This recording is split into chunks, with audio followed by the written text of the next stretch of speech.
मुच्यते पूर्णस्य पूर्णमादाय पूर्णमेवावशिष्यते। ॐ शान्ति शान्ति शान्तिः।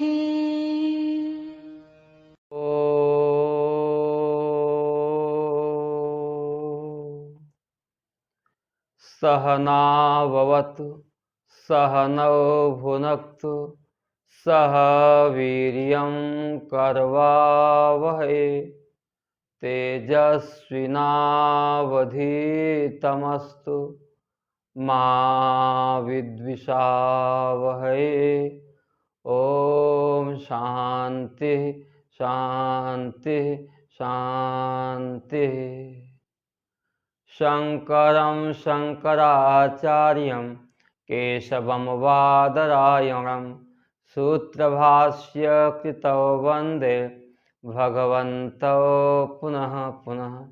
ईश्वरो गुरुरात्मेति मूर्तिभेदविभागिने व्योमवद्व्याप्तदेहाय दक्षिणामूर्तये नमः।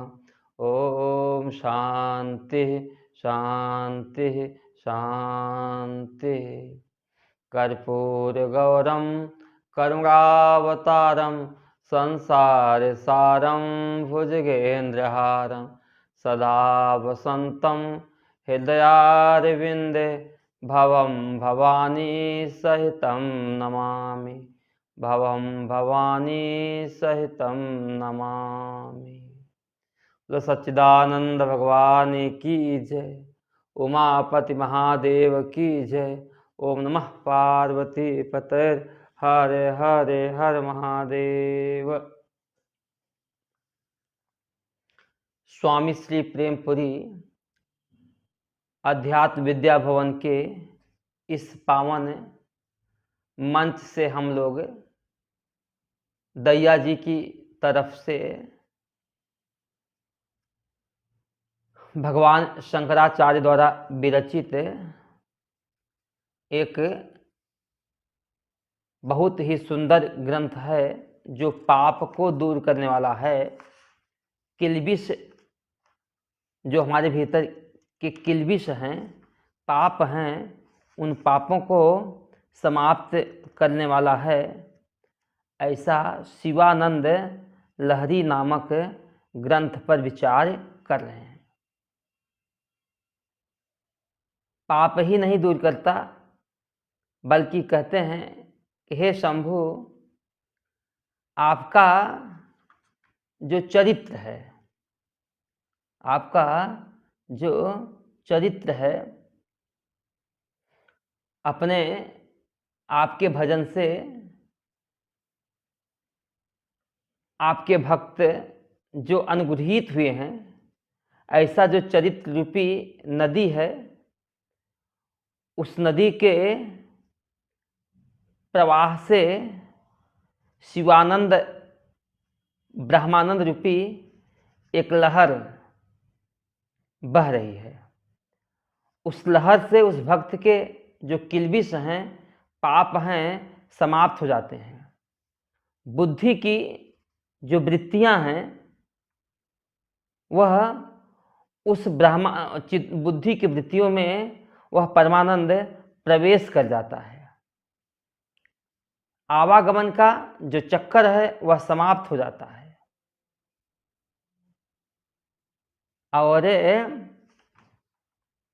मेरे हृदय रूपी भूमि में वह आनंद प्रवेश कर जाता है। ऐसा आपका चरित्र है। हे प्रभु, आपसे ही मैं उस शिवा के लिए नमस्कार करता हूँ जिनसे ये संसार रूपी सारी कलाएं पैदा हुई हैं, जिनके सर पर जोड़ा चंद्रमा से शोभित है। चंद्रोद्भासित शेखरे, चंद्रमा जिसके शिखर पर उद्भासित हो रहा है। शिव ने तप के द्वारा शिवा को प्राप्त किया, शिवा ने तप के द्वारा शिव को प्राप्त किया। एक दूसरे के तप से ही एक दूसरे के बने हुए हैं। और ये दोनों अपने भक्तों को उनके कल्याणकारी फल की प्राप्ति करा देते हैं, साथ साथ तीनों भुवनों के कल्याण स्वरूप हैं। जब साधक ध्यान करता है, ध्यान की गहराई में बैठता है, तो उसमें हे प्रभु आप ही उनके भीतर आनंद रूप से स्फुरित होते हो। ऐसे शिव शिवा दोनों के लिए हम नमस्कार करते हैं। हे प्रभु आप को वेद त्रय ऐसे महादेव का मैं भजन करता हूँ जो त्रयी वेद्यम, जो वेदों से जाने जाते हैं। कहाँ जाने जाते हैं? हृदय में प्रकाश रूप से जाने जाते हैं। कब जाने जाते हैं? जब तीनों पुरों के प्रति हमारा मैं भाव समाप्त हो जाएगा। तीन पुर हैं, कारण, सूक्ष्म और स्थूल। तो उसमें तीसरी नयन पैदा होती है। पाप पुण्य से दृष्टि समाप्त होकर के सम दृष्टि आ जाती है। अच्छी बुरी सी दृष्टि समाप्त होकर के एक ब्रह्म भाव की दृष्टि आ जाती है। जो जटा के भार से सुशोभित हैं, अलंकृत हैं, जिनके गले में, बाजू में चंचल सर्प आभूषण बने हुए हैं, जो इन्होंने मृग को या मन रूपी मृग को अपने हाथ में पकड़े हुए हैं, ऐसे महादेव को मैं हृदय से भजन करता हूँ। ये महादेव मुझ में हमेशा ही सद्भाव रखते हैं। उनका हमारे प्रति हमेशा ही सदय भाव है, दया का भाव है। जो प्राणियों के स्वामी हैं, चैतन्य स्वरूप हैं, ऐसे परमात्मा का हम भजन करते हैं। अब प्रश्न आया, सारी देवताओं की अपेक्षा शिव उत्कर्ष हैं, इसलिए उनके पादारविंद का ही भजन की याचना करता हूँ। अन्य संसार का भजन, अन्य लोगों का भजन करना मेरे को रुचिकर लगता ही नहीं है। इस भाव से चौथा मंत्र यहाँ कहा गया है। कल तक हम लोगों ने 3 मंत्रों तक का विचार कर लिए थे, आज चौथे मंत्र का विचार करेंगे। बड़ा ही सुंदर, सरस और मनोहारी स्तोत्र है। शिखरणी छंद में 27 श्लोक तक है, बाद में अन्य छंद आएगा, लेकिन आप सुनेंगे। बहुत ही सरस, बहुत ही सुंदर यह ग्रंथ है। सहस्रं वरितन्ते जगति विबुधा क्षुद्र फलदा, न मन्ये स्वप्ने वा तदनुसरणं तत्कृतफलं। हरि ब्रह्मादीनामपि निकटभाजामसुलभं, चिरं याचे शंभो शिव तव पदाम्भोज भजनम। इस श्लोक में शिव की उत्कृष्टता बताई गई है।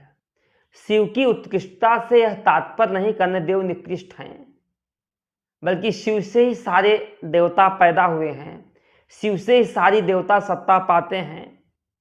और जिस समय जिसकी शादी होती है उसी के गीत गाए जाते हैं। यह अवसर है शिवरात्रि का, यह महीना है शिवरात्रि का। शिवरात्रि में शिव की चर्चा नहीं होगी तो किसकी चर्चा होगी? श्रावण में शिव की चर्चा नहीं होगी तो किसकी होगी? जैसे कार्तिक में विष्णु की चर्चा होती है, ऐसे श्रावण मास में शिव की चर्चा होती है। शिवरात्रि के समय भगवान शिव की ही चर्चा होती है। सब देवता अपने आप में श्रेष्ठ हैं। और शिव महिमा स्तोत्र में हमने पहले बताए थे कि किसी भी देवता में महत्व बुद्धि करके चित्त की वृत्ति को संसार के अन्य विषयों से हटा करके उस परमात्मा में लगाना है। जब तक चित्त हमारा 10 जगह भटकता रहेगा तब तक हम कहीं स्थिर हो नहीं पाएंगे। संत लोग मजाक से कहानी बताते हैं, कभी हिंदू गया, कोई मुसलमान गया, कोई इस्लाम गया, कहा देखें किसका भगवान रक्षा करता है। तो एक पहाड़ी से कूदे, उसने कहा हे अल्लाह रक्षा करना, अल्लाह ने उनको बचा लिया। उन्होंने कहा हे ईसा रक्षा करना, ईसा ने बचा लिया। हम कूदे, हिंदू कूदा, हिंदू ने थोड़ी देर किया हे राम मेरे को बताना, राम नहीं आए, हे किशन मेरे को बचाना, तब तक किशन जी वापस चले गए, राम वापस चले गए, किशन जी आए, जब तक और आ गए, हे शिव मेरे को बचाओ, तब तक कृष्ण ने कहा हमें जब याद नहीं करता तो मैं क्यों बचाऊं, वो वापस चले गए, इस तरह से वह गिरा और उसकी हड्डी टूट जाती है। तो हम जहाँ भी हम सबका इष्ट एक होना चाहिए और इष्ट में चित्त की वृत्ति पूरी तरह से समाहित होए और दूसरे देवताओं से हमें नफरत नहीं करना है, वह भी उन्हीं के स्वरूप हैं, लेकिन मेरी सारी बुद्धि अपने इष्ट के प्रति होवे। इष्ट के प्रति बुद्धि तब होगी जब उस इष्ट के प्रति महात्म भाव होगा, महत्वपना होगा, तब। इसी भाव से 14वां श्लोक है। जगति मतलब इस संसार में, जगति माने इस संसार में, इस भुवन में, क्षुद्र फलदा, तुच्छ फल देने वाले, तुच्छ फल देने वाला। क्षुद्र फल का मतलब हुआ विनाशी फल देने वाले, क्षणभंगुर फल देने वाले। विबुधा मतलब सहस्रा, हजारों, विबुधा वर्तन्ते, हजारों देवता उपलब्ध हैं, सहस्र हजारों देवता उपलब्ध हैं और हर देवता से हमें एक एक फल की प्राप्ति होती है। तो उन्हीं देवताओं से उस फल को मांग लो। कहते नहीं भाई, हम उन देवताओं से उन फल को नहीं मांगते हैं, बल्कि तद अनुसरणम, उनकी सेवा करना, उनके पीछे पीछे चलना, उनका भजन करना, अतत्कृत फलम, और उनके द्वारा जिस भी फल की प्राप्ति होती है, तत्कृत फलम, उनके द्वारा किया हुआ जो प्रसाद है, उस प्रसाद को वाको अपि अर्थ में लेना, वा अपि अर्थ में, उन प्रसाद को भी मतलब उन प्रसाद को स्वप्ने वाकार्थ अपि अर्थ में लेना, स्वप्ने अपि न मान्य, स्वप्न में भी मैं उसको महत्व नहीं देता हूँ। तो जागृत अवस्था के लिए तो बात क्या है, उसको हम जब स्वप्न में ही महत्व नहीं देते हैं तो जागृत के लिए बात क्या है। अर्थात ऐसे देवताओं का हम अनुसरण बहुत अच्छे हों, सब कुछ हों, लेकिन हमारे लिए तो जो है वही सर्वश्रेष्ठ है और उसी से हमें फल की प्राप्ति करना है।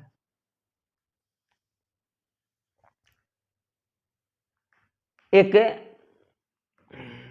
भरतरी शतक में एक श्लोक आता है, कोई चांदी का पहाड़ होए, किम तेन हेम गिंगा, कोई सोने का पहाड़ होए, रजत अद्रिंगावा, अथवा चांदी का पहाड़ होए, उस चांदी अथवा सोने के पहाड़ से मेरा क्या, मेरे लिए तो वह चंदन का पहाड़ ही श्रेष्ठ है, क्योंकि चंदन के पहाड़ के आश्रय पर रहने वाले अन्य जो बीज हैं, कीकर, नीम आदि जो कड़वे और कटीले बीज हैं, वृक्ष हैं, वह भी उसकी खुशबू से खुशबूमान हो जाते हैं।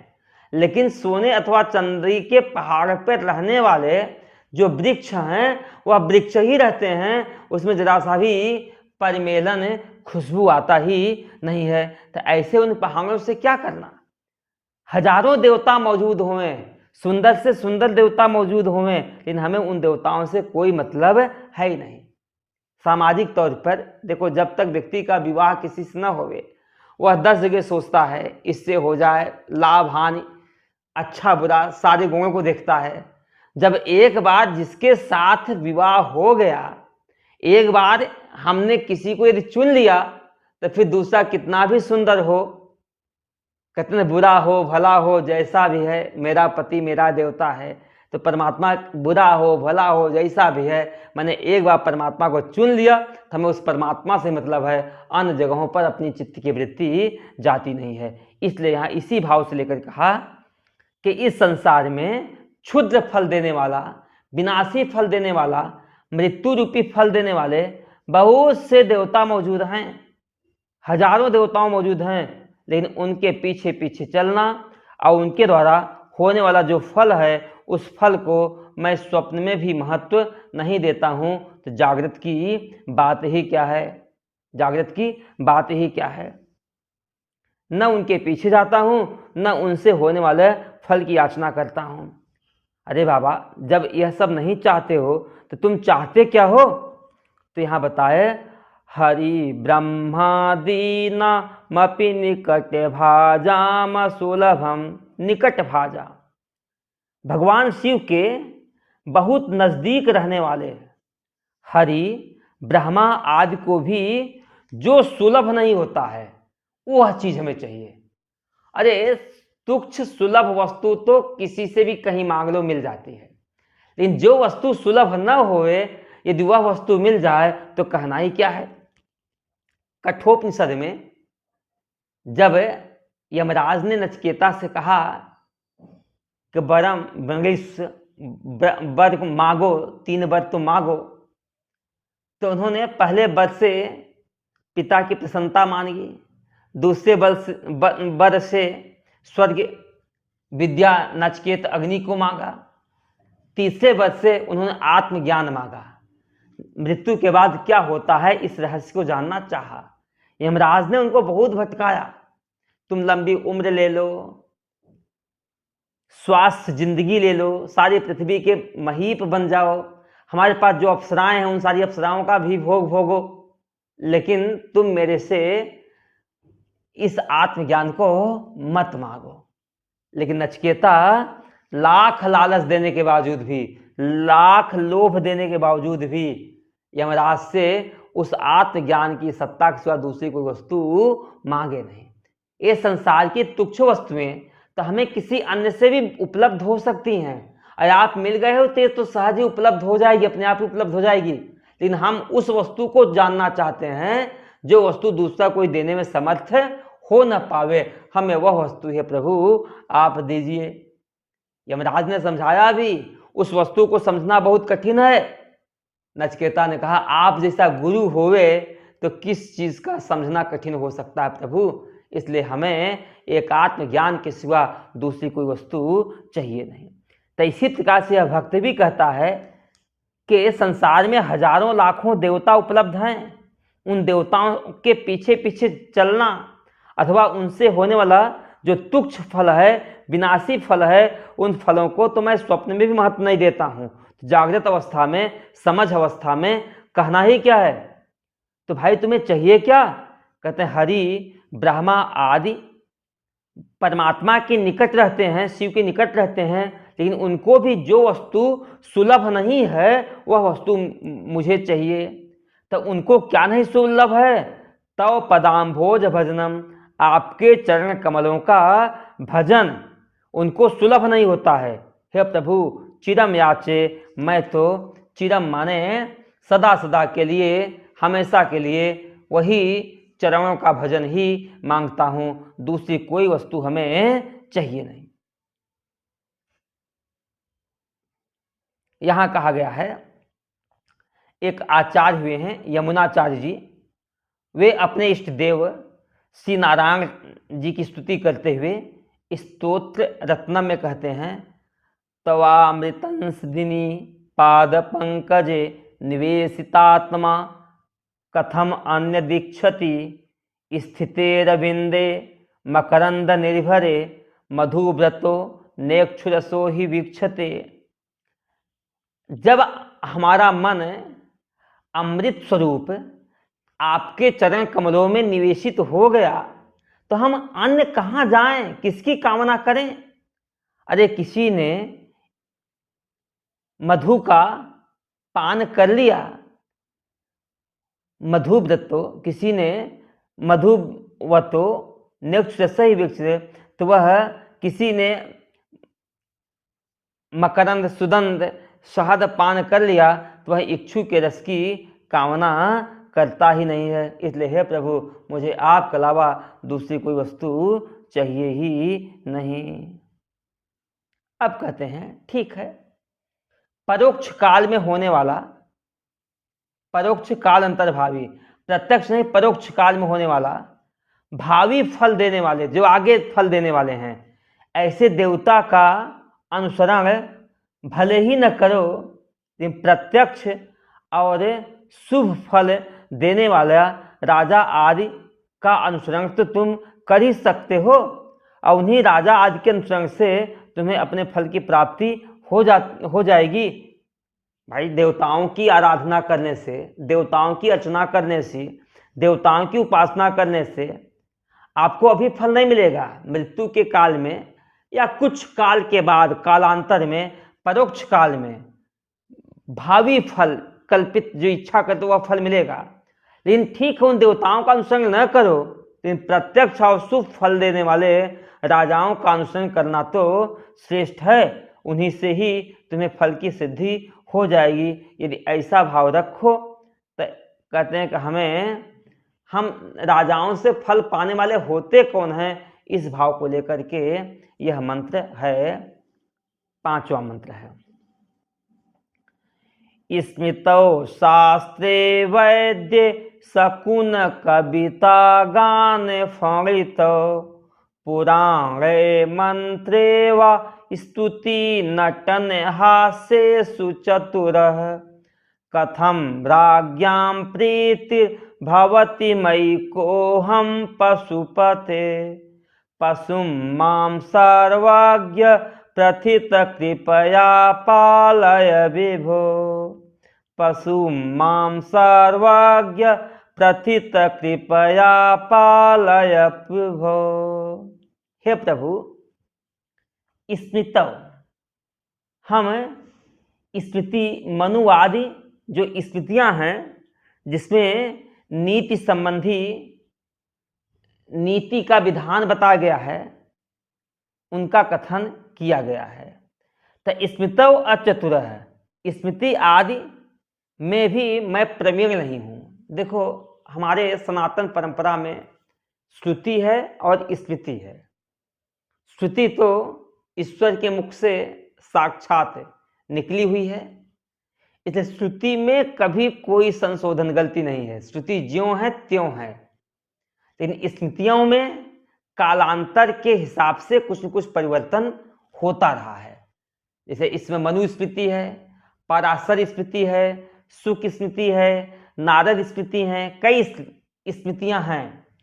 और देश काल परिस्थिति के अनुसार उन स्मृतियों में कुछ न कुछ परिवर्तन समाज की व्यवस्था के अनुसार, देश की व्यवस्था के अनुसार, वर्ण आदि के उत्थान अथवा उत्थान आदि के अनुसार उसमें कहीं न कहीं कुछ न कुछ परिवर्तन दिखाई देता ही देता है। तो अब वो इसी परिस्थिति में स्मृतियां एक तरह से संविधान थी। धर्म का जो संविधान था वह स्मृतियां था। व्यक्ति को कैसा व्यवहार करना चाहिए, विपरीत परिस्थितियों में आकर के हमें क्या चुनना है, क्या नहीं चुनना है, नीति आदि का ज्ञान स्मृतियों में ही निरूपित किया गया है। जीवन को जीने की क्या नीति होनी चाहिए, यह सारा का सारा ज्ञान स्मृतियों में है। तो हे प्रभु, स्मृतौ अचतुर है, स्मृति में भी मैं प्रवीण नहीं हूं कि राजाओं का मंत्री आदि बन करके राजाओं को हम सलाह दे सकें। इतने नहीं, बहुत बड़ा मैं विद्वान भी नहीं हूं।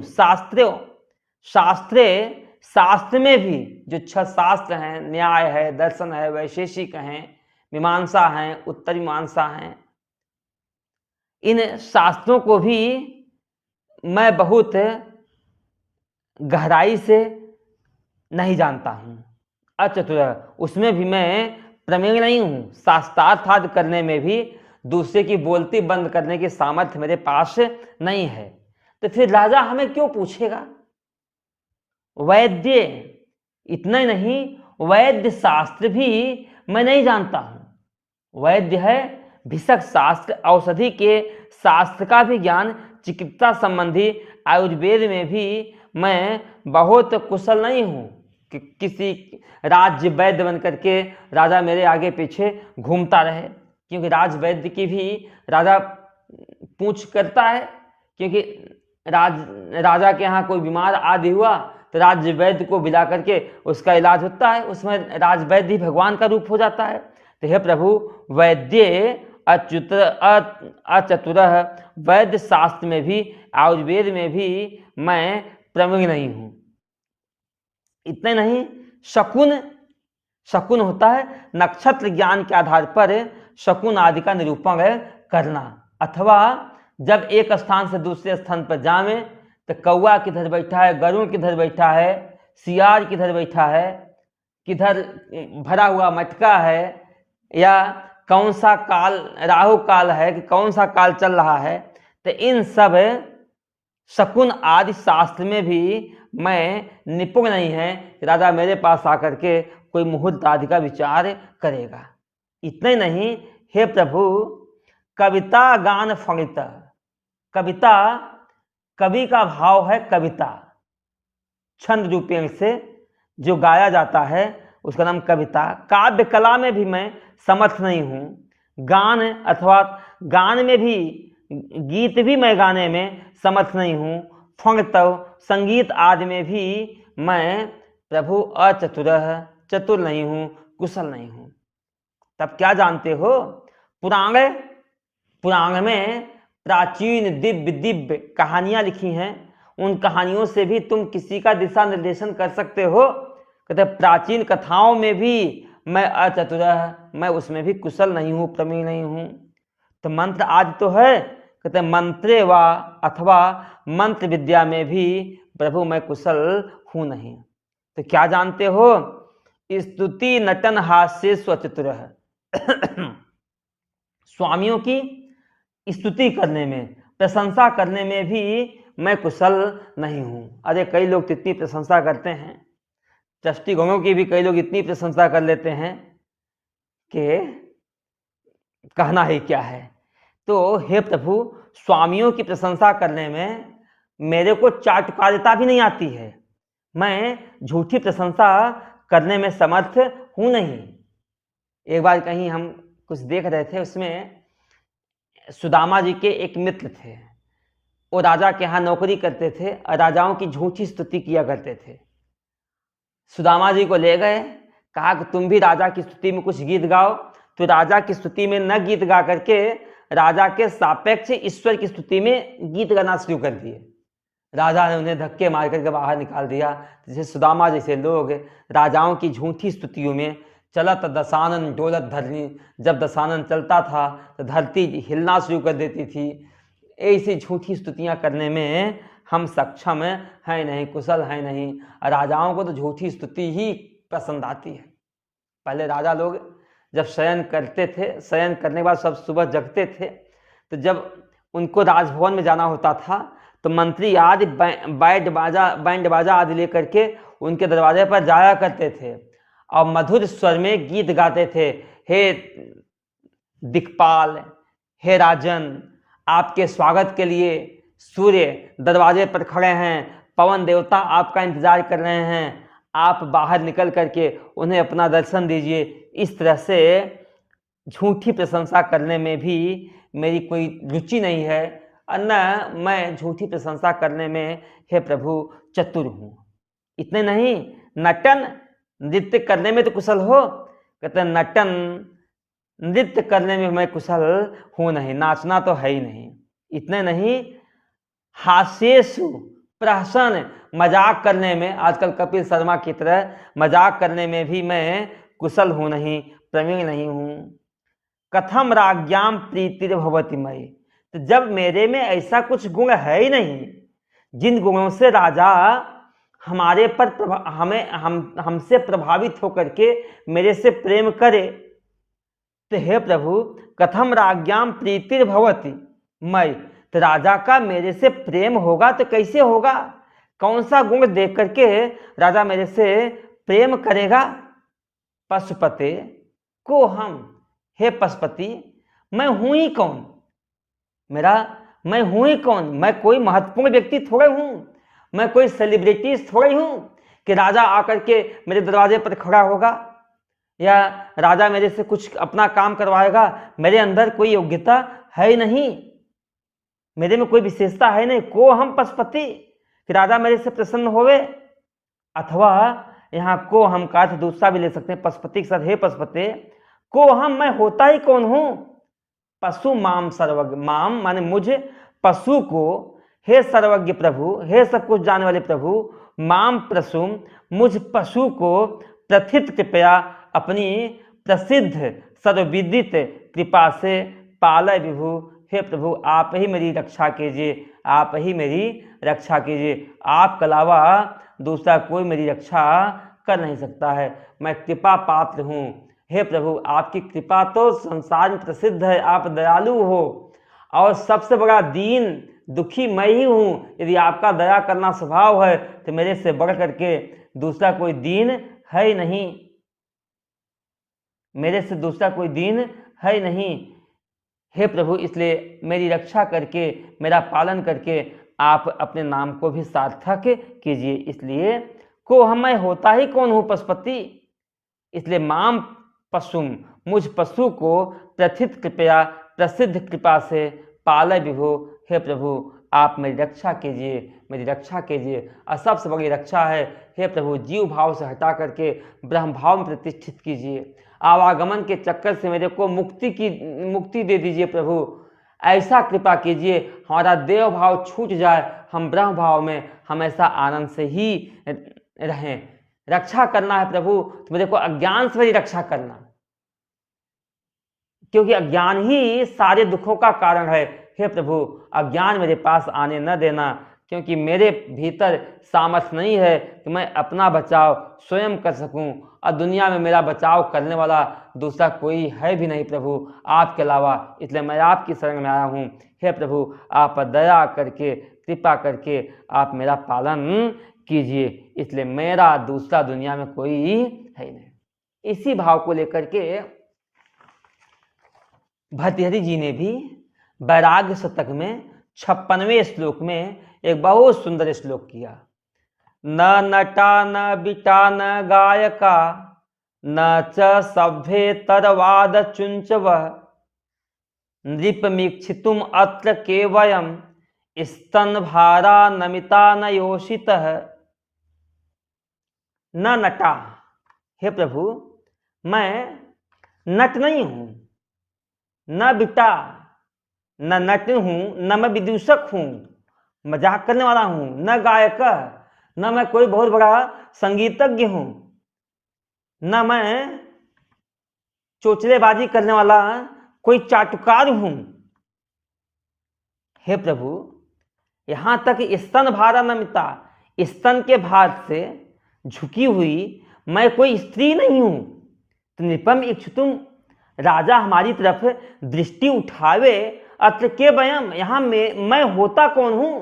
राजा हमारी तरफ दृष्टि उठाए देखेंगे, दृष्टि हमारे ऊपर डालेंगे भी तो किस भाव से क्यों डालेंगे, क्योंकि राजा की दृष्टि तो हमेशा नट पे, विदूषक पे, गायक के, चोचलेबाजी करने वालों पे, चाटकारों पे अथवा सुंदर स्तन भारों से झुकी हुई स्त्रियों पर ही पड़ती है। तो हे प्रभु मेरे ऊपर राजा दृष्टि डालेंगे भी तो कैसे डालेंगे, और उनकी दृष्टि का पात्र मैं होता भी कौन हूँ। मेरे ऊपर वह दृष्टि डालेंगे भी तो क्यों डालेंगे। इसलिए हे प्रभु अब मैं तो आपके शरण में आया हूँ। आप ही मेरी रक्षा, मुझ पशु की, मुझ ढोर की, मुझ मूर्ख की हे प्रभु अपनी प्रसिद्ध दया के द्वारा, कृपा के द्वारा मेरा रक्षा करके अपने नाम को सार्थक कीजिए। हे प्रभु मेरे में शास्त्रार्थ तो आता ही नहीं है, मैं करूं भी तो क्या करूं। घटो वामृत पंडो घृतो, घटो वामृत पिंडो प्यांगुरपि च धूमोऽग्निरचल पटो वा तंतुर्वा परिहरति किं घोर शमनम वृथा कंठक्षोभम वहसि तरसा तर्क वचसा पदाम्भोजम शंभो भज परम सौख्यम ब्रज सुधी। यहां कह रहे हैं घटोवा एक घड़ा है, वा अथवा मृत पिंडो, एक घड़ा है अथवा मिट्टी का पिंड है।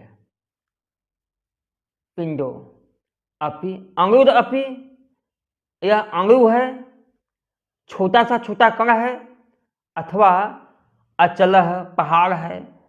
धूमो व अग्निश्च, यह धुआं है अथवा अग्नि है। यत्र यत्र धूमो तत्र तत्र वह्नि, जहां जहां धुआं है वहां वहां अग्नि है। तो विवर्तवाद, परमाणुवाद, कार्य कारणवाद, ये जितने भी वाद वादांतर हैं, तंतु है अथवा धागा है, हे प्रभु यह सब शास्त्रार्थ मेरे से आता नहीं। तार्किक लोग अनेक संसार के विषयों के विषय में, संसार के पदार्थों के विषय में कई प्रकार के तर्क किया करते हैं। कोई घड़े को देख करके मिट्टी कहता है, कोई छोटा सा कण देखा है या पहाड़ है, अणु रूप में उसकी कल्पना करता है, धुआं अथवा अग्नि की तरह कार्य कारण भाव देखता है, कपड़ा अथवा धागे की तरह संसार के वस्तुओं के बारे में विचार करता है। मैं तो समझता हूं हे प्रभु, क्या ऐसा परिहरत किम घोर समनम, परिहरत किम, क्या यह शास्त्रार्थ, क्या यह सारी चर्चाएं घोर समनम, घोर माने भयानक मृत्यु के देवता यम को शांत करके परिहरती हटा सकते हैं? अर्थात यह सब शास्त्रार्थ करना, वाद विवाद करना, इससे मृत्यु तो कभी हट सकती नहीं है, या मृत्यु के देवता यम को शांत करके दूर कर नहीं सकते हैं, या मृत्यु की पीड़ा इनसे शांत होगी नहीं, कभी नष्ट होगी नहीं।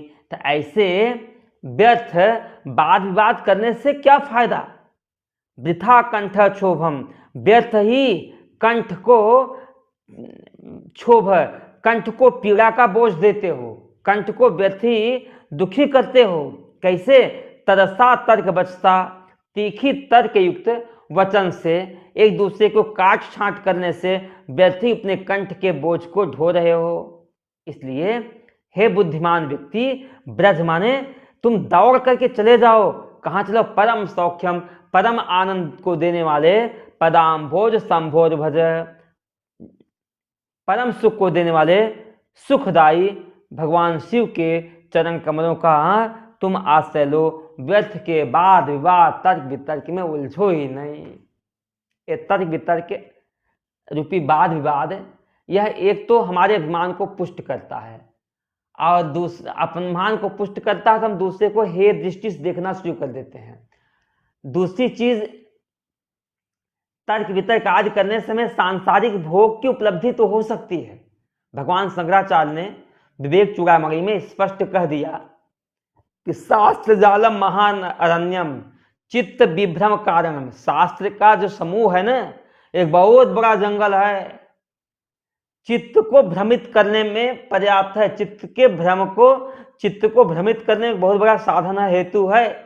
वैदुष्यम विदुषाम यदवत भुक्ते न तु मुक्त। विद्वानों की जो विद्वता है ना, शब्द झरी, वाग वैखरी, शास्त्र व्याख्यान कौशलम, वैदुष्यम विदुषाम यदवत भुक्ते न तु मुक्त। विद्वानों की विद्वता जो है भोग के लिए होती है, मुक्ति के लिए हो नहीं सकती है।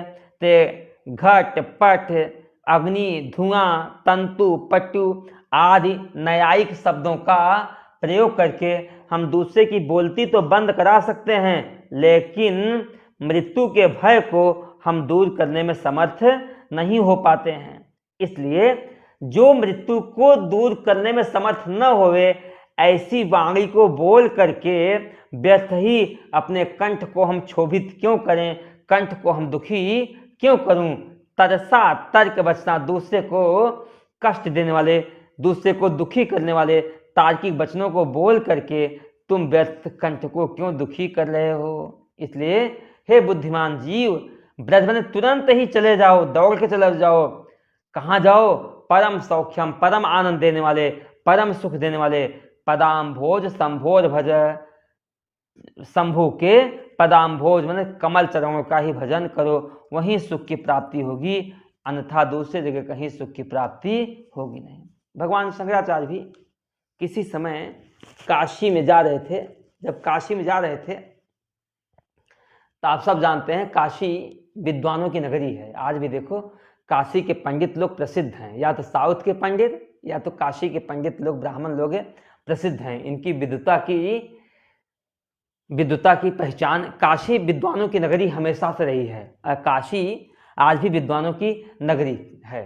तो भगवान शंकराचार्य जी महाराज गुरुकुल से 3 साल अध्ययन आदि करके जब काशी आए तो काशी में देखे बड़े बड़े ब्राह्मण पंडित, जिसके सारे बाल श्वेत हो गए, सफ़ेद हो गए हैं, और मुख में एक दांत बचा नहीं है, और दांत न होने के कारण फिर भी यह व्याकरण के सूत्र आदि याद कर रहे हैं। तो उसमें भगवान को बड़ा दुख हुआ।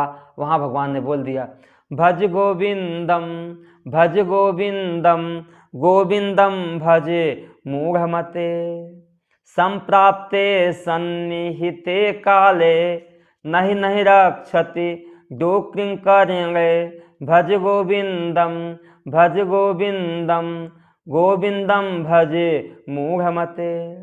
भज गोविंदम, गोविंद को भजन करो, गोविंद को भजन करो। गोविंदम भज मूढ़मते, हे मूढ़मती, हे नासमझ व्यक्ति, तुम लोग जो कर रहे हो वह करना उचित नहीं है। संप्राप्ते सन्निहिते मरणे, यदि मृत्यु की नजदीकता आ जाएगी अथवा मृत्यु काल में जब मृत्यु तुम्हें प्राप्त हो जाएगी, नहीं नहीं रक्षति डोक्रिं करेंगे। यह व्याकरण का जो सूत्र है ना, यह जो वाद विवाद है ना, जो एक दूसरे से बहस करना है ना, यह तुम्हारी रक्षा कर नहीं पाएगा। तो वास्तव में तुम उसका चिंतन ही क्यों करते हो जो तुम्हारी रक्षा कर नहीं पाएगा। इसलिए इनका चिंतन छोड़ दो। भज गोविंदम में और आगे आया है, हम चिंतन किसका करते हैं? धन की चिंतन करते हैं। तो क्या धन रक्षा कर पाएगा क्या मृत्यु काल में? यदि मृत्यु काल में या मृत्यु की पीड़ा से धन हमें बचा सकता था तो बड़े बड़े धनपति लोग या तो मृत्यु से डरते नहीं अथवा मृत्यु के दुख से वह कभी दुखी नहीं होते। लेकिन मृत्यु के भय से धन भी नहीं बचा पाएगा, इसलिए दूसरा श्लोक वहां धन के लिए कहा। मूढ़ जही धनागम तृष्णाम कुरु सद्बुद्धि मनस्वी तृष्णाम यल्लभ से निज कर्मोपातम वित्तम तेन विनोदय चेतम भज गोविंदम भज गोविंदम गोविंदम भज मूढ़मते। हे मूढ़, यही ये धनागम तृष्णा, धन यहाँ से मिलेगा यहाँ से मिलेगा, यह सारी कामनाओं को छोड़ दो। कुछ सद्विचार करो, मैं कौन हूँ, यह जगत क्या है, ईश्वर क्या है, मेरा ईश्वर के साथ क्या संबंध है, जगत में सुख है या नहीं है। कुछ सद्विचार करके विचार तो करो। कुछ सद्बुद्ध मनस्वी तृष्णा यह लभ से निष्कर्मोपातम, तुम्हारे पूर्व जन्मों के किए हुए कर्म से जो तुम्हारे को मिल जाए, जो तुम्हें मिल जाए, उतने ही धन से अपने चित्त को तुम आनंदित रखो, आनंदित रखो। लेकिन मुख्य है भज गोविंदम भज गोविंदम गोविंदम भज मूढ़मते। गोविंद का भजन करो, गोविंद का भजन करो, गोविंद का भजन करो। समय बहुत बहुमूल्य है। यदि समय हमारा व्यर्थ के वाद विवाद में ही समाप्त हो गया ना, तो फिर गोविंद का भजन करोगे भी तो कब करोगे? भगवान ने कह दिया, बालस्तावत क्रीडासक्तः तरुणस्तावत तरुणिरक्तः वृद्धस्तावत चिंतासक्तः परमे ब्रह्मणि कोपि न सक्तः भज गोविंदम भज गोविंदम गोविंदम भज मूढ़मते। बचपना था तो खेलने में लगे रहे, जवानी आई तरुणियों के चिंतन में डूब गए, स्त्रियों के चिंतन में डूब गए, वृद्धावस्था आया, मैंने जो कुछ किया है चिंता सकता था, बुढ़ापे में क्या होगा, कोई सेवा करेगा नहीं करेगा, हमारा मरना कैसा होगा, ये सब चिंताओं से ग्रसित हो जाता है, असहाय की भावना आ जाती है। लेकिन जिसके विषय में हम सबको विचार करना चाहिए उसके विषय में हम कभी विचार करते नहीं। इसलिए यह व्यर्थ के शास्त्रार्थ आदि की चिंतनों को छोड़ करके, परिवार धन आदि का चिंतन छोड़ करके, जिससे हमारी मृत्यु का भय दूर होवे, हम उस भगवान के चरण कमलों का ही भजन करेंगे और सांसारिक चिंतनों को हम छोड़ देंगे। ऐसे परिवार के लिए भी वहां बताया, परिवार का भी चिंतन हम क्यों करें? वो भी हमारे लिए हमारा क्या करेंगे? जब तक श्वास है तब तक परिवार का आदमी पूछता है, और श्वास चला गया वही परिवार के लोग आपसे बात करना पसंद नहीं करते हैं, या आपके पास लगते कब इसको ले जाओ, कब इसको ले जाओ। इसलिए वृथा कंठा क्षोभम बहस्तर सा तर्क वचसा, तर्क वचन से, तीक्ष्ण तर्क वचन के द्वारा व्यर्थ ही अपने कंठ को क्षोभित करके, कंठ को दुखी करके दुखी हो रहे हो। सही बताएं, कोई समझने वाला भी नहीं है। लाख चिल्ला के देखो, लाख मेहनत करके समझाओ, लेकिन कोई समझने वाला भी नहीं है। पदाम भोज, यदि कुछ करना है जिससे मृत्यु का भय समाप्त होवे, उस परमात्मा का भजन करो, परमात्मा का भजन करो। कबीरनाथ बहुत सुंदर बोल दिया।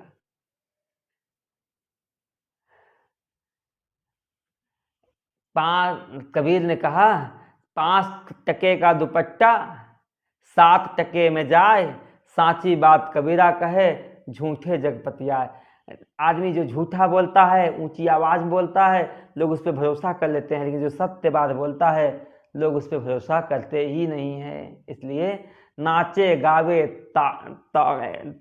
नाचे गावे तोड़े तान, ताका दुनिया राखे मान। कोई नाचता गाता तान छेड़ता है, उसका सारी दुनिया सम्मान करती है। साची बात कबीरा कहे, सारे जग से उतरा रहे। कबीर तो सच्ची बात कहता है, इन सारे संसार से वह उतरा रहता, संसार उसको कोई पूछता ही नहीं है। इसी भाव को लेकर के यहाँ कहा कि भज गोविंदम भज गोविंदम, गोविंदम भज मोहन।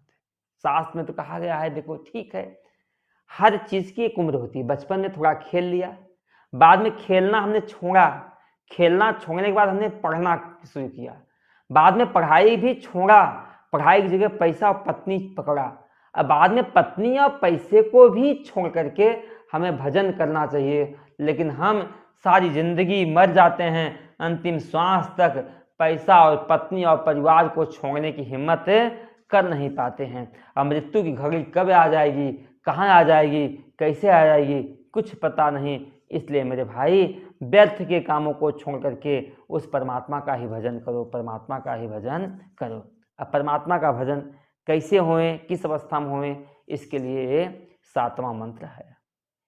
मनस्ते पादाब्जे निवसतु वचः स्तोत्र फणित, करौ चाभ्यर्चायां श्रुतिरपि कथा करेण विधौ, तव ध्याने बुद्धि नयन युगलम मूर्ति विभवे, पर ग्रंथान कैर्वा परम शिव जाने परमत।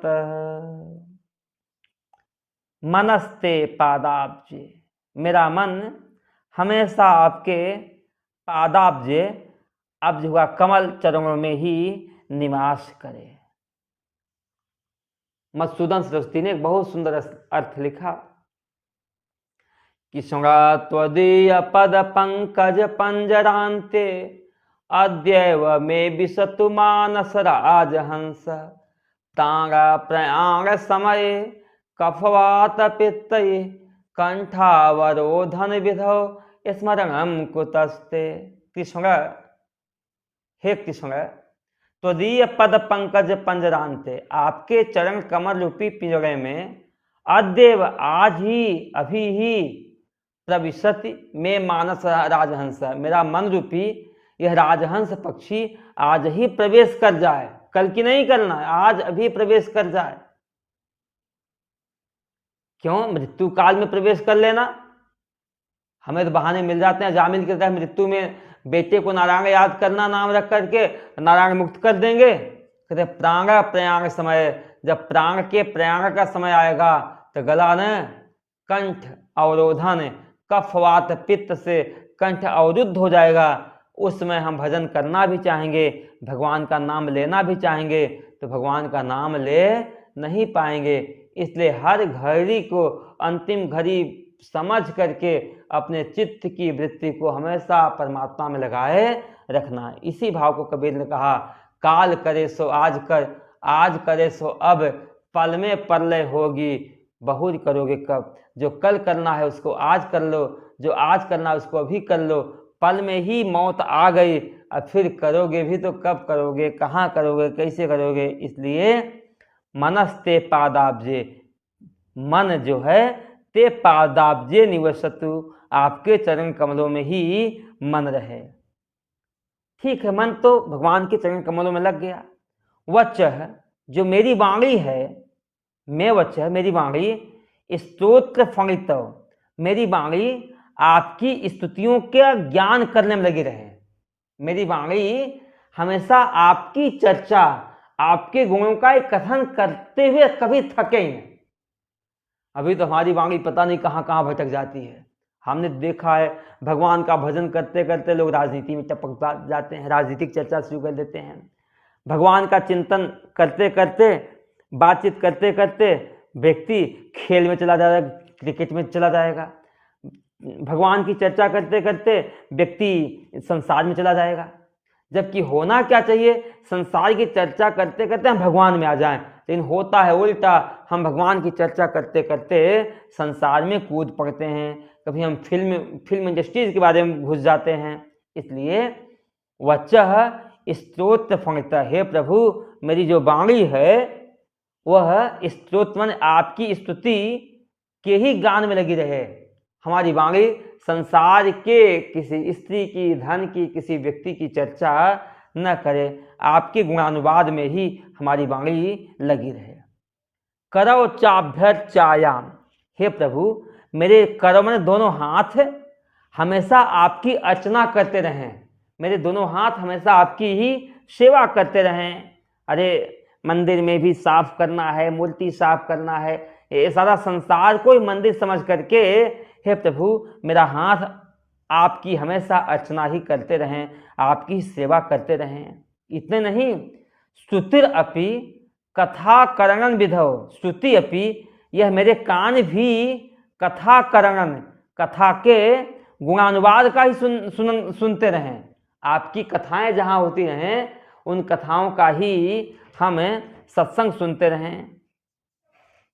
कथा करण विधौ तव ध्याने बुद्धि, हे प्रभु मेरी जो बुद्धि है हमेशा आपके ध्यान में ही लगी रहे।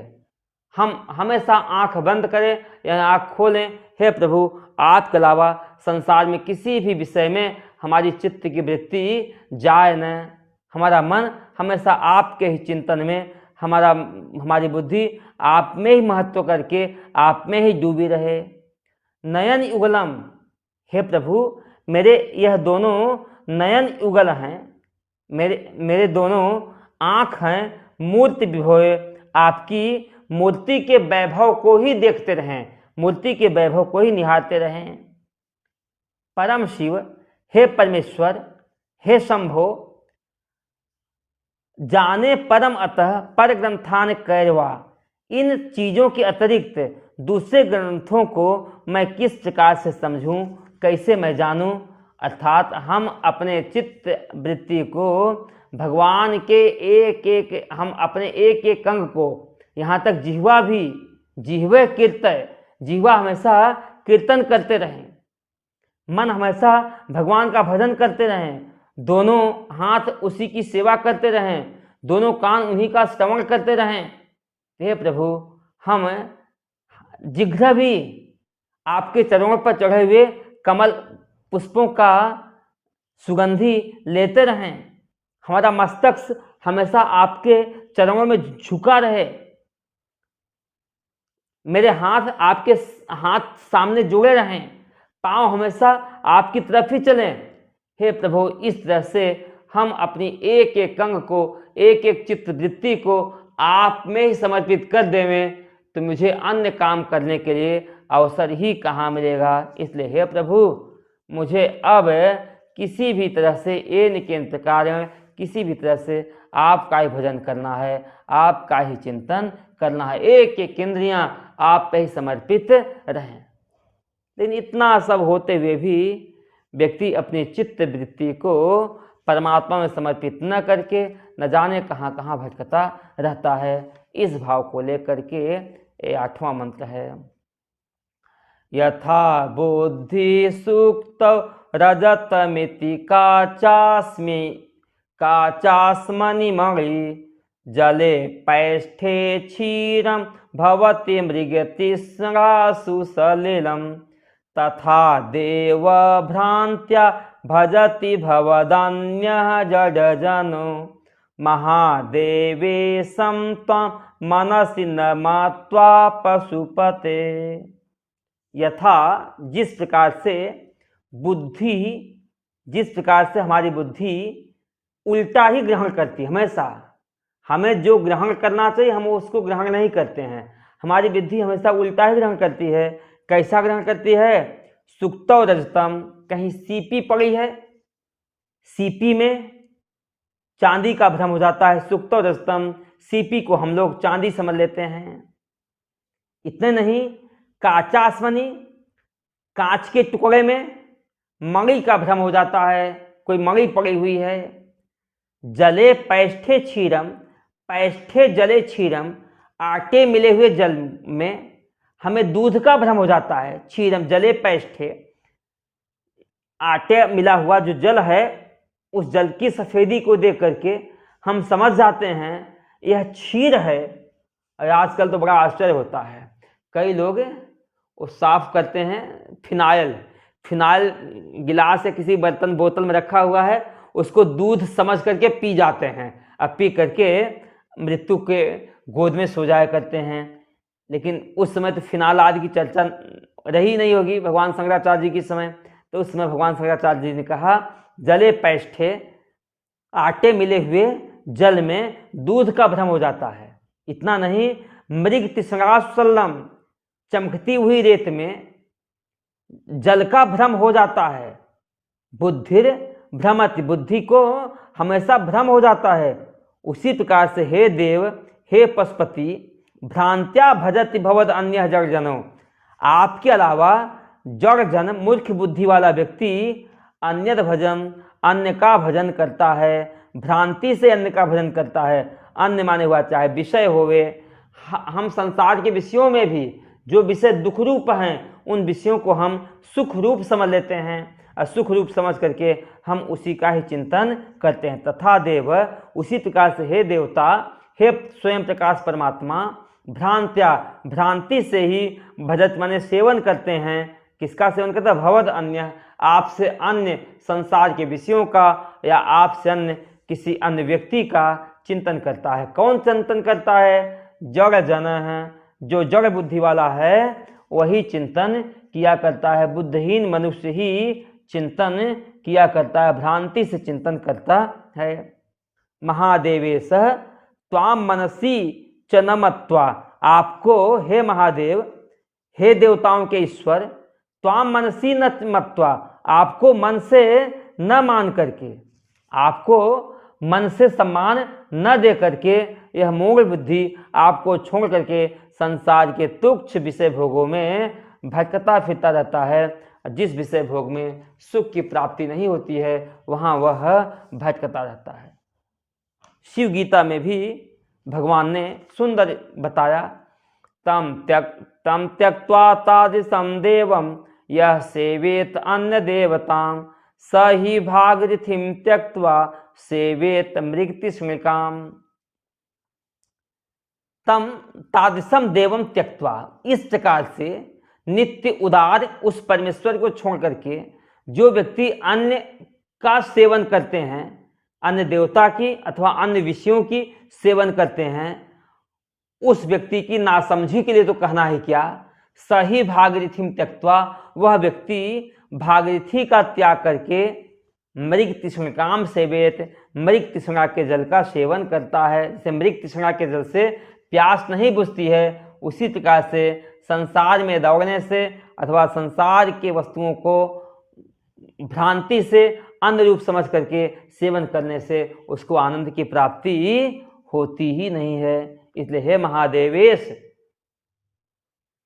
आपको न मान करके वह भ्रांति बस ही दूसरी जगह चिंतन किया करता है। इस तरह से 8 श्लोकों का विचार कर लिया। अब आगे हम विचार कल करेंगे। आज इतना ही। ओम पूर्णमदः पूर्णमिदं पूर्णात् पूर्णमुदच्यते पूर्णस्य पूर्णमादाय पूर्णमेवावशिष्यते। ओम शांति शांति शांति। लो सच्चिदानंद भगवान की जय। उमापति महादेव की जय। ओम नमः पार्वती पतये हर हर हर महादेव। ॐ शान्ति शान्ति